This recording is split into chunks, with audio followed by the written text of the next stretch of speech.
Friends, legal and social awareness के इस episode में आप सभी का बहुत बहुत स्वागत है। मैं आपका साथी करीम अहमद सिद्दीकी एडवोकेट। साथियों, आज की वीडियो में मैं एक बहुत ही महत्वपूर्ण बात आप लोगों को बताने जा रहा हूं, एक बहुत चौंकाने वाला फैक्ट।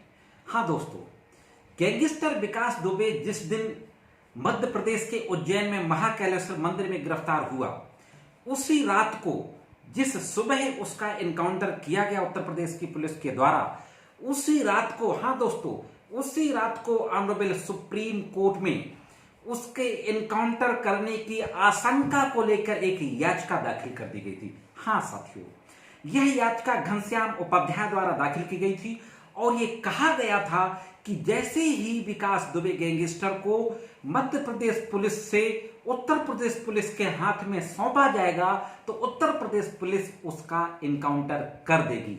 यह दोस्तों एक बहुत ही महत्वपूर्ण बात है कि उसी रात को ऑनरेबल सुप्रीम कोर्ट में एक याचिका दाखिल कर दी गई थी। हालांकि उस याचिका की सुनवाई अभी नहीं हुई है। उम्मीद है कि सोमवार को सुप्रीम कोर्ट में उसकी सुनवाई होगी। दोस्तों, अब देखते हैं कि इसके अलावा इस पूरे घटनाक्रम को लेकर के ऑनरेबल सुप्रीम कोर्ट और ऑनरेबल इलाहाबाद हाई कोर्ट में क्या क्या किया गया। एक याचिका और दाखिल की गई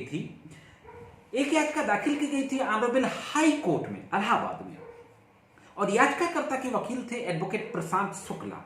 यह याचिका विकास दुबे का घर ढहाते ही तुरंत दाखिल कर दी गई थी और यह कहा गया था कि विकास दुबे का घर गिराने की जो कार्यवाही की गई थी पुलिस के द्वारा, यह प्रतिशोध की कार्यवाही की गई है, पूरी तरीके से गैर कानूनी कार्यवाही की गई है। इस तरीके से के कृत्य से जो न्यायपालिका पे लोगों का विश्वास है वो उठ जाएगा। और भी तमाम बातें उस याचिका में कही गई थी और ये कहा गया था कि कोई भी कानून पुलिस को इस तरीके का कृत्य करने की इजाजत नहीं देता है। कोई भी कानून ये नहीं कहता है कि नागरिकों के मौलिक अधिकारों को इस तरीके से कुचला जाए। और उस पूरे मामले पे एक स्पेशल इन्वेस्टिगेशन टीम बनाकर जांच कराने की बात कही गई थी, जो उनका जो घर डेमोलिश किया गया।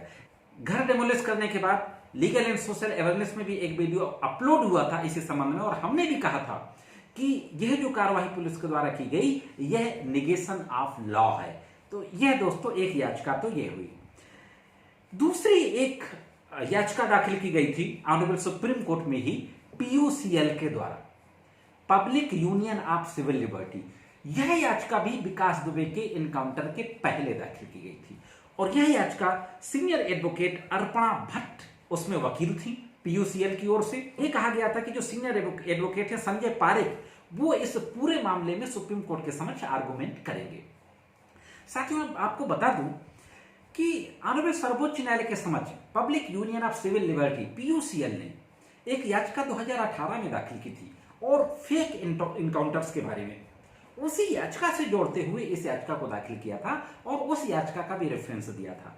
और इस याचिका को दाखिल करते हुए कहा गया था ऑनरेबल सुप्रीम कोर्ट के समक्ष कि जो जिन दो साथियों का एनकाउंटर हुआ है गैंगस्टर विकास दुबे के एनकाउंटर से पहले, अमन और प्रभात मिश्रा, उस दोनों एनकाउंटरों की स्पेशल इन्वेस्टिगेशन टीम से या इंडिपेंडेंट इन्वेस्टिगेटिंग एजेंसी से या सुप्रीम कोर्ट के किसी रिटायर्ड जज से इसकी जांच कराई जाए, या ऐसे ऑफिसर्स उस जांच में शामिल होना चाहिए जिन्होंने उत्तर प्रदेश में अपनी सेवाएं ना दी हों। दूसरी एक और अहम बात की गई थी कि अपराधियों के और नेताओं के बीच में नेक्सस क्या है, गठजोड़ क्या है। तो अपराधियों और नेताओं के बीच के गठजोड़ के बीच जांच कराई जाए, ये पीयूसीएल द्वारा दाखिल याचिका में कहा गया था। साथ ही उसके बाद एक लेटर लिखा गया दो एडवोकेट से, भव्य सहाय और देवेश सक्सेना, और यह लेटर लिखते हुए chief justice of Allahabad high court को यह कहा गया कि जो पुलिस का ये कृत्य है, जो एनकाउंटर है, this encounter is extra judicial killing. यह एक एक्स्ट्रा जुडिशियल किलिंग है, इसको कोर्ट संज्ञान में ले और पूरे मामले से जो न्यायपालिका का पक्ष है वो कमजोर हुआ है और आम आदमी का न्यायपालिका से इस तरीके के कृत्य से भरोसा उठेगा। तो यह पूरा लेटर एक लिखा गया है ऑनरेबल इलाहाबाद हाई कोर्ट के मुख्य न्यायमूर्ति महोदय को कानपुर देहात के एडवोकेट्स के द्वारा। ये बात खबरों में भी आई है। तो ये दोस्तों, ये दो तीन चीजें हैं जो आपके सामने जिनको लाना जरूरी था यह बातें अभी तक सुप्रीम कोर्ट और ऑनरेबल इलाहाबाद के समक्ष विकास दुबे और उसके साथियों के इनकाउंटर को लेकर के की गई हैं। इनकाउंटर के संबंध में क्या गाइडलाइन ऑनरेबल सुप्रीम कोर्ट और नेशनल ह्यूमन राइट कमीशन के, इस संबंध में भी हम वीडियो बना चुके हैं। विकास दुबे से संबंधित हमने अभी तक 3 वीडियो बनाए हैं। सारे वीडियोज का लिंक मैं इसके डिस्क्रिप्शन बॉक्स में दे दूंगा, आप वहां जाकर देख सकते हैं। तो दोस्तों, यह थी एक महत्वपूर्ण जानकारी जिसको मैंने आप तक पहुंचाना जरूरी समझा। चैनल को सब्सक्राइब कर दें, बेल बटन को हिट कर दें और वीडियो को लाइक और शेयर कर दें। साथियों, आज की वीडियो में सिर्फ इतना ही। मिलते हैं किसी अन्य वीडियो में कानून की कुछ अन्य जानकारियों के साथ। तब तक कानून की विभिन्न तरीके की जानकारियों के लिए देखते रहें लीगल एंड सोशल अवेयरनेस।